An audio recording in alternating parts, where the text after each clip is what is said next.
What if the truth really resides behind the silence, instead of all the noise in the world where everybody screams and shrieks just to be heard?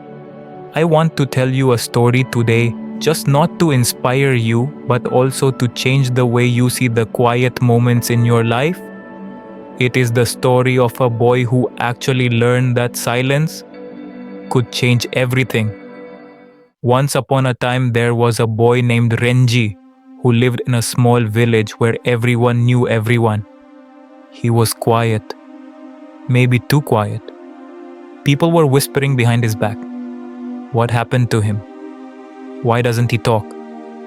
Is he weird? But Renji really didn't care. He wasn't scared. He wasn't shy. He was aware.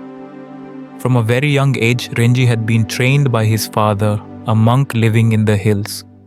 Speak only when your words are more beautiful than silence.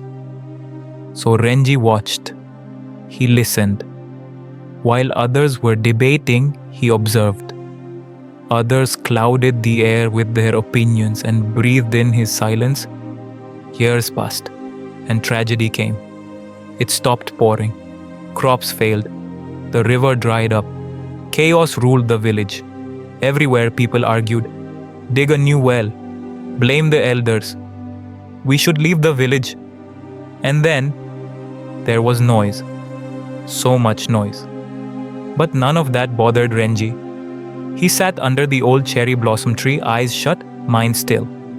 He listened, not to people, but to the wind, the soil, the silence of the earth. The words of his father echoed. In silence, we hear what others cannot.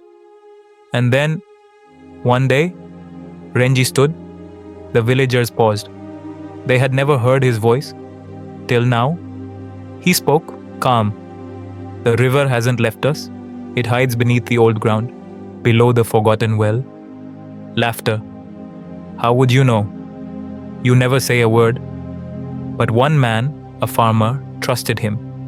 They dug, and beneath layers of cracked soil, they found it. Water. A spring of fresh, flowing water. The village was saved. Renji became a symbol, not of silence, but of truth. Soon the people would come seeking his counsel, seeking his calm. But he would not give lengthy speeches. He gave them silence.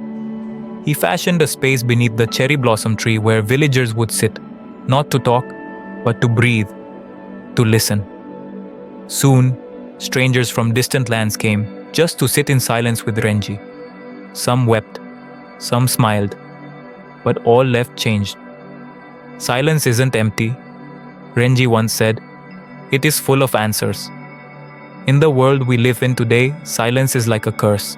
We fill every second with distractions, notifications, opinions, noise. But maybe, just maybe, it needs silence for you. Maybe that question you've been keeping is not for more thinking, but for listening. So the next time life gets too loud for you, quiet, breathe, sit with yourself. Let silence speak. If this story touched your heart, share it with someone who needs peace today.